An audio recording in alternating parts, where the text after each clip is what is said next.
नमस्कार, बहुत स्वागत आपका अपना एमपी में।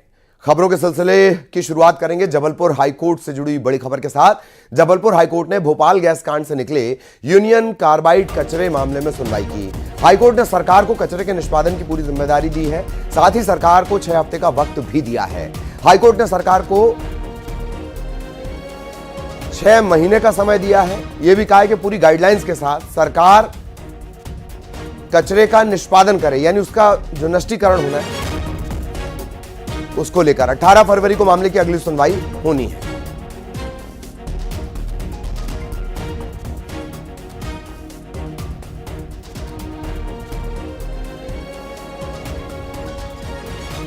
हमने इंदौर के डॉक्टर्स की ओर से और एसोसिएशन की ओर से लगाई थी और उसमें हमने ये कहा था कि आप ये जो कचरा इंदौर में जला रहे हैं, इंदौर के आसपास 3 गांव हैं, पीथमपुर, महू और धार, ये तीनों जो है 30 किलोमीटर के रेडियस में है। अगर ये वाटर या एयर या सॉइल पोल्यूटेंट होते हैं तो इससे पब्लिक के ऊपर क्या इफेक्ट आएगा, इसके बारे में आपने कोई भी गाइडलाइन जारी नहीं की है, कोई भी अवेयरनेस नहीं की है। तो आपको पहली चीज़ तो अवेयरनेस करनी चाहिए।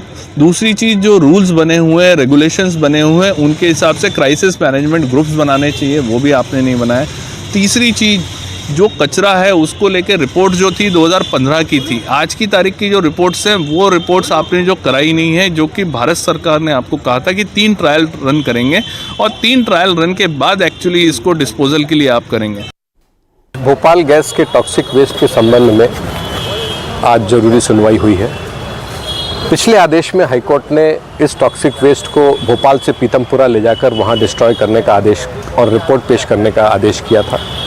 राज्य सरकार ने आज एक हलफनामा हाईकोर्ट में लगाया, जिसमें राज्य सरकार का कहना था कि भारी जन विरोध के कारण वो इस टॉक्सिक वेस्ट को डिस्ट्रॉय नहीं कर पाए हैं पीतमपुरा में, और राज्य सरकार ने कहा कि हमको पब्लिक को कॉन्फिडेंस में लेते हुए इस कार्य को करने के लिए अतिरिक्त समय चाहिए।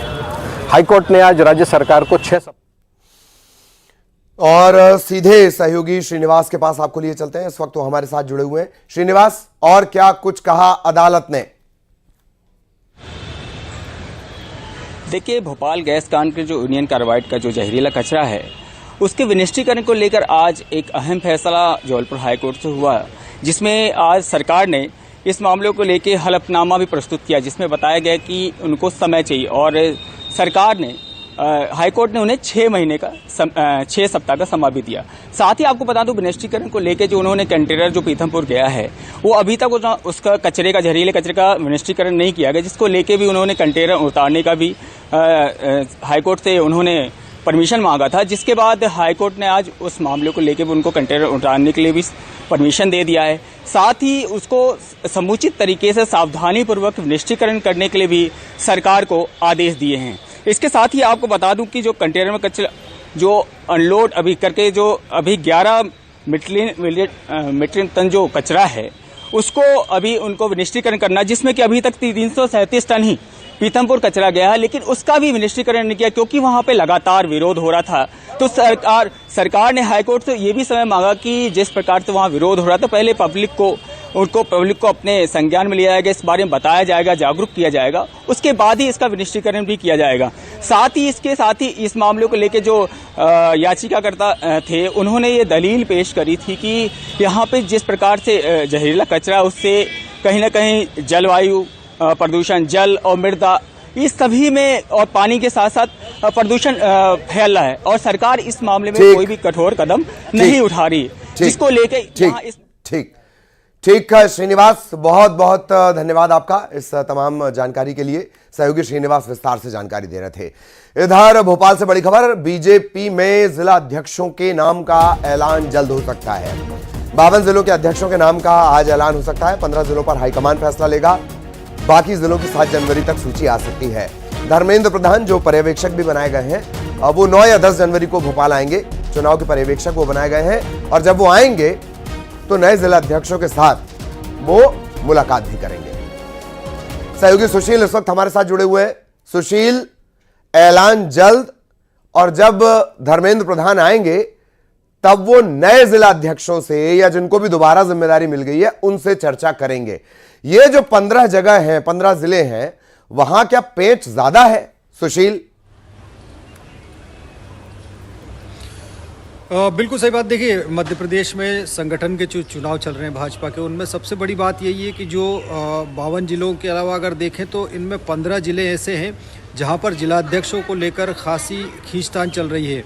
अगर देखें तो उनमें सबसे ज़्यादा जो खींचतान है वो जो बड़े महानगर वाले ज़िले हैं वहाँ भी ज़्यादा खींचतान है, चाहे इंदौर हो, भोपाल हो, ग्वालियर हो, जबलपुर हो, छतरपुर हो या अन्य ऐसे 15 ज़िले हैं जहाँ पर जिलाध्यक्ष को लेकर काफ़ी खींचतान है। रायशुमारी के बाद देखने में ये आया है कि हर एक बड़े नेता के गुट के यहाँ जो समर्थक है वो अपने अपने नेता को यहाँ जिलाध्यक्ष के रूप में देखना चाहते हैं। यही वजह है कि इन जिलों में सबसे ज़्यादा कशमकश है। तो कई जिले ऐसे हैं कि जिनका निर्णय जो है आला कमान भारतीय जनता पार्टी के करेंगे, और उसके अलावा 52 जिलों के जिलाध्यक्षों की घोषणा होने के बाद इन जिलाध्यक्षों को तत्काल भोपाल बुलाया जाएगा, क्योंकि पर्यवेक्षक धर्मेंद्र प्रधान आएंगे, उनके सामने सब लोगों से रायशुमारी होगी। तो निश्चित तौर पर संभावना है कि आज या कल में जिलाध्यक्षों की सूची एक सामने आ सकती है। चलिए बहुत बहुत धन्यवाद आपका इस अपडेट के लिए, इस जानकारी के लिए। सहयोगी सुशील विस्तार से जानकारी दे रहे थे। इधर इंदौर में युवक की चाकू गोद कर हत्या कर दी गई। 3 लोगों पर चाकू गोद कर हत्या के आरोप हैं। आपसी रंजिश के चलते इस युवक की हत्या की गई है। आरोपियों की गिरफ्तारी की मांग पर परिजन अड़े हुए हैं। परिजनों ने अड्डा चौराहे पर चक्का जाम भी कर दिया था। रावजी बाजार पुलिस आरोपियों की तलाश रावजी बाजार पुलिस आरोपियों की तलाश कर रही है। इंदौर का ये पूरा घटनाक्रम, जहां युवक की चाकुओं से गोद कर हत्या कर दी गई। पुरानी रंजिश में मर्डर।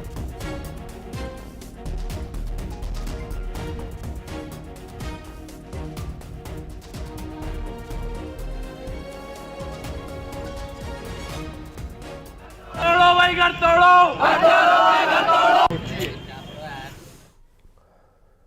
इधर सिंगरौली में बरगवा सेप्टिक टैंक सामूहिक हत्याकांड में नया मोड़ आया है। पोस्टमार्टम रिपोर्ट में, शॉर्ट पीएम रिपोर्ट में बड़ा खुलासा हुआ। सभी की गोली मारकर हत्या की गई है। 3 शवों का सीटी स्कैन भी करवाया गया। 1 शव का आज सीटी स्कैन होना है। खास बात यह है कि बहुत प्रोफेशनल तरीके से गोली मारी गई है और फिर घटनास्थल को, मौका वारदात को साफ सुथरा भी किया गया, यानी बड़े करीने से साक्ष्य मिटाए गए हैं। यही वजह है कि जो हत्यारे वो प्रोफेशनल थे। ये एक नया एंगल, नया ट्विस्ट इस पूरे मामले में आया है।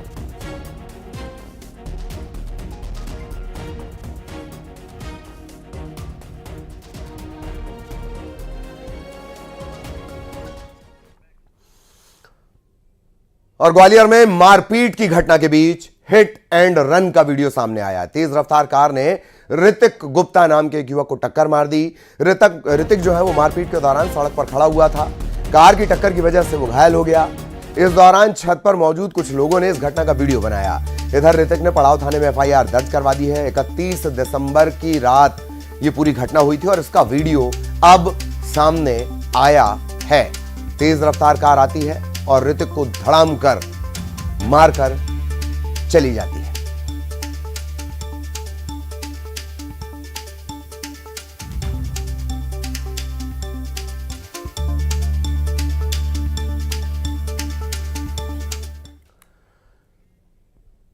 और छतरपुर में 2 मंचलों को बीच सड़क पर लड़की ने सबक सिखाया है।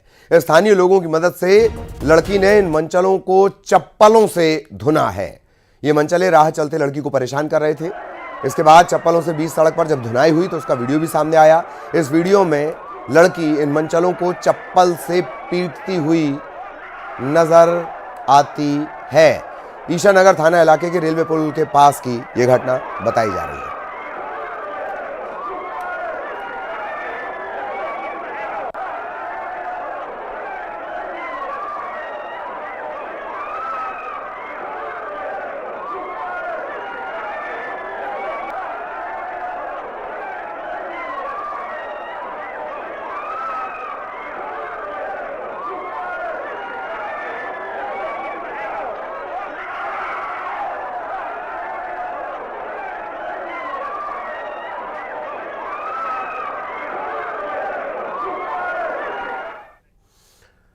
और सागर में मंदिर में तोड़फोड़ के मामले में जिन 2 आरोपियों पर नामजद FIR हुई है, उनमें से मुख्य आरोपी मोनू को गिरफ्तार कर लिया गया है। दूसरे आरोपी का नाम है आदर्श अभी भी फरार है। आरोपी को शहर के मोरारजी इलाके से गिरफ्तार किया गया। इस मामले में टीआई को पहले ही हटाया जा चुका है। कुलदेव मंदिर के टूट फूट से जुड़ा हुआ यह मामला है, जिसे लेकर दो समुदाय, जिसमें एक जैन समुदाय है और एक और समुदाय, ये आमने सामने आ गए थे।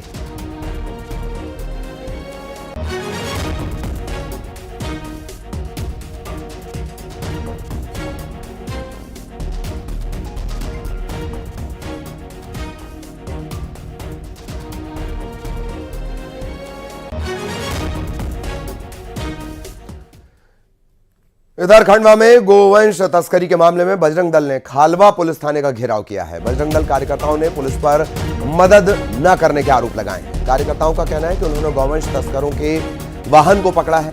पुलिस को इसकी सूचना दी गई थी, लेकिन पुलिस ने किसी तरह की कोई मदद नहीं की। तस्करों ने कार्यकर्ताओं पर गाड़ी चढ़ाने की कोशिश भी की थी। ऐसा आरोप भी कार्यकर्ता, बजरंग दल के जो कार्यकर्ता हैं, वो लगा रहे हैं।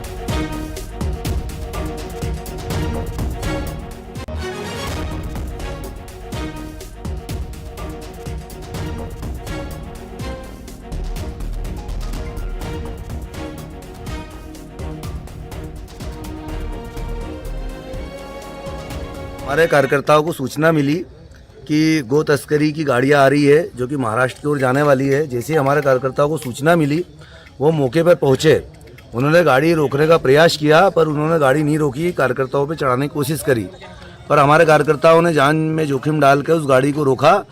फिर वो गाड़ी रुकी, पर जैसे ही वो गाड़ी से उतरे और हमारे कार्यकर्ताओं पर उन लोगों ने हमला कर दिया, जिससे 2-3 कार्यकर्ताओं के ऊपर ये जख्म भी हुए हैं। हथियारों से उनने प्रहार किया और उसके बाद हमारे कार्यकर्ताओं और कुछ आ गए। उन्होंने गाड़ी को पकड़ के खालवा थाने लाए हैं। कार्रवाई चल रही है। ग्वालियर में दहेज मांगने वाले डॉक्टर पर केस दर्ज हुआ है। महिला थाने में डॉक्टर सत्येंद्र वमन्या पर केस दर्ज हुआ है। डॉक्टर 22 नवंबर को बारात लेकर ग्वालियर आया था। डॉक्टर ने फेरे से ठीक पहले डिमांड बढ़ा दी। 10 लाख रुपए और प्लॉट की इसने डिमांड रखी। जब डिमांड पूरी नहीं की गई, मांग नहीं मानी गई, तो बिना शादी के डॉक्टर वापस लौट गया। काउंसलिंग में समझौता न होने के बाद अब महिला थाने में केस दर्ज हुआ है, यानी एफआईआर इस डॉक्टर के खिलाफ हुई है।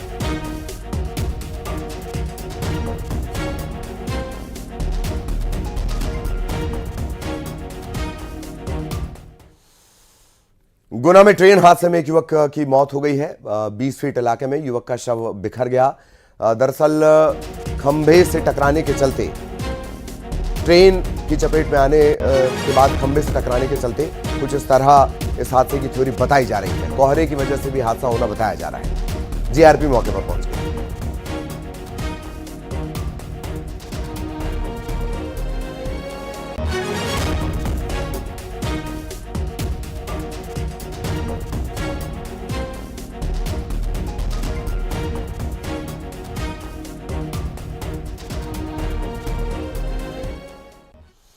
और अब बड़ी खबर आपको बता दें, इसी हफ्ते हो सकता है दिल्ली में चुनाव तारीखों का ऐलान।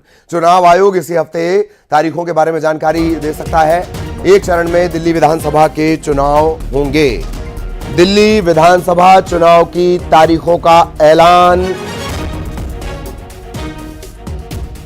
इसी हफ्ते किया जा सकता है। दिल्ली विधानसभा के चुनाव, पार्टियां अपने अपने प्रत्याशियों के नाम का ऐलान कर रही हैं। प्रचार जोर पकड़ चुका है। माना यह जा रहा है कि जल्द ही तारीखों, इसी हफ्ते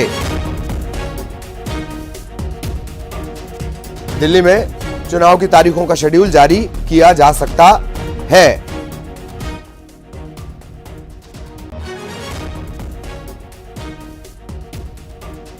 दिल्ली विधानसभा का जो कार्यकाल है वो 23 फरवरी तक है और मुख्य चुनाव आयुक्त 18 फरवरी को अपने 3.25 साल के कार्यकाल के बाद रिटायर भी हो रहे हैं।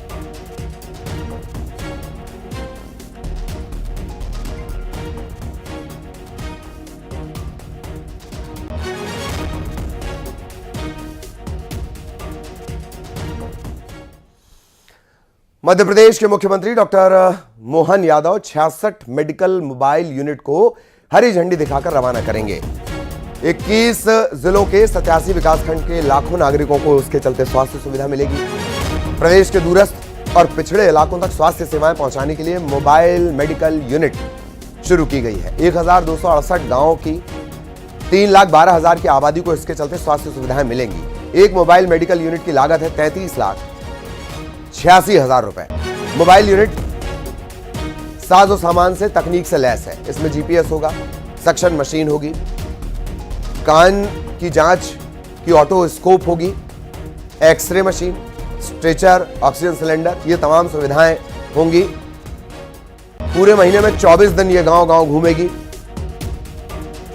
अनूपपुर, अशोकनगर, बालाघाट, छिंदवाड़ा, दतिया, डिंडौरी, गुना, ग्वालियर, कटनी, मंडला, मुरैना समेत कई जिलों को इससे फायदा होगा।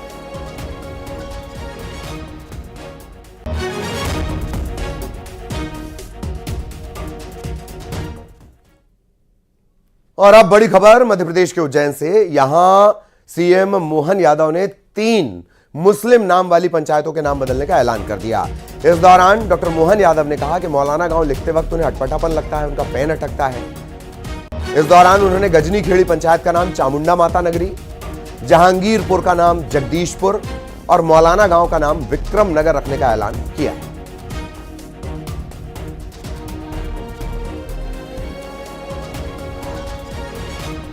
पंजाब, हरियाणा, दिल्ली, वहां जो मशीन नहीं मिलती है, यहां मशीन मिलती। इतना आनंद आता मौलाना गांव के अंदर, लेकिन नाम लिखो तो अटकता पेन। मैं विक्रमादित्य की नगरी से आता हूं और मैंने पूछा कि इसका नाम क्या किया जाए, तो उन्होंने कहा विक्रमादित्य के आधार पर विक्रम नगर इसका नाम किया जाए। तो आज के बाद इसका नाम भी विक्रम नगर किया जाएगा। जो घोषणा करूंगा जहांगीरपुर की, तो दोनों तरफ से आवाज आना चाहिए, जगदीशपुर हमारी पंचायत जहांगीरपुर जानी जाएगी।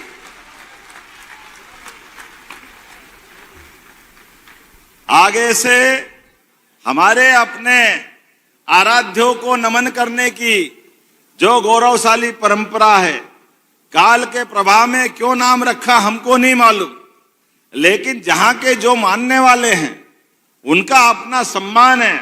लेकिन इन नामों से जो अटकता है वो संशोधित करने वाली सरकार भी। खबर ग्वालियर से, जहां बीजेपी के पूर्व सांसद को जीभ काटने की धमकी दी गई है। पूर्व सांसद रमेश भिदोड़ी को सोशल मीडिया पर यह धमकी मिली है। खुद को कांग्रेस नेता बताने वाले एक शख्स ने धमकी दी है। धमकी वाला जितेंद्र भदौरिया का जो पोस्ट है वो वायरल है। पोस्ट में लिखा है, ग्वालियर आ जाओ, जीभ काट डालूंगा।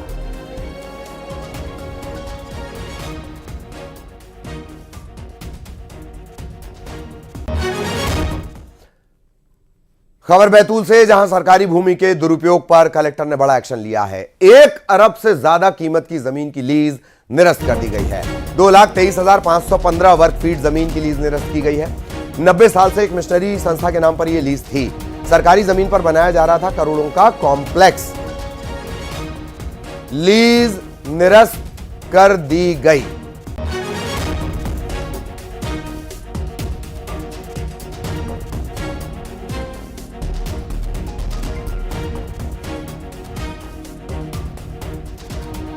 दो 2,23,515 वर्ग फीट जमीन है।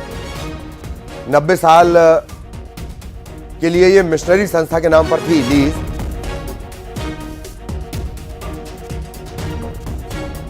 इसे निरस्त कर दिया गया है। 1 अरब से ज्यादा इसकी कीमत बताई जा रही है। इस पर करोड़ों का कॉम्प्लेक्स बनाया जा रहा है।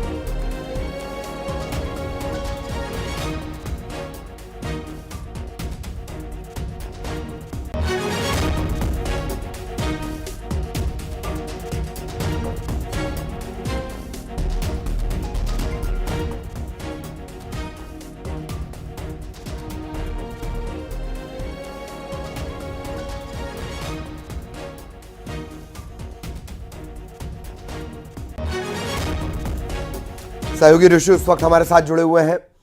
ऋषु, 1 अरब से ज्यादा कीमत की ये जमीन है, वाकई ये बड़ा एक्शन? जी हाँ, देखिए पिछले कुछ वर्षों से जो मिशनरी को ये जमीन लीज पर दी गई थी उन्होंने कलेक्टर की परमिशन के बिना ही यहाँ पर एक कॉम्प्लेक्स निर्माण की अनुमति दे दी थी। और ये अपने आप में एक बहुत बड़ा घोटाला भी कहा जा सकता है, क्योंकि सरकारी जमीन का इस तरह से दुरुपयोग किया जा रहा था। कलेक्टर ने जांच के बाद जो है इस जमीन की लीज को निरस्त कर दिया है और अब ये शासकीय भूमि में दर्ज कर ली गई है। लगभग 1 अरब 10 करोड़ कीमत, बाजार कीमत है आज इस जमीन की। और अब प्रशासन का कहना है कि जमीन का भी सदुपयोग किया जाएगा और जनहितैषी किसी योजना में इस जमीन का इस्तेमाल किया जाएगा।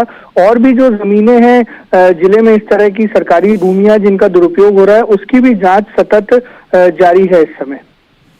चलिए, बहुत धन्यवाद ऋषु इस जानकारी के लिए। और अब बड़ी खबर, इंडिया गेट का नाम बदलने की मांग की गई है। जमाल सिद्दीकी ने पीएम मोदी को चिट्ठी लिखी है। बीजेपी अल्पसंख्यक मोर्चा के अध्यक्ष है जमाल सिद्दीकी। इंडिया गेट का नाम भारत माता द्वार करने की मांग इस लेटर के जरिए की गई है। जमाल सिद्दीकी बीजेपी अल्पसंख्यक मोर्चा के अध्यक्ष, बाकायदा उन्होंने प्रधानमंत्री मोदी को चिट्ठी लिखी है कि इंडिया गेट का नाम भारत माता द्वार कर दिया जाए।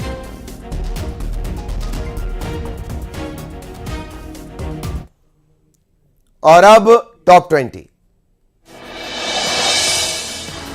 छतरपुर में 2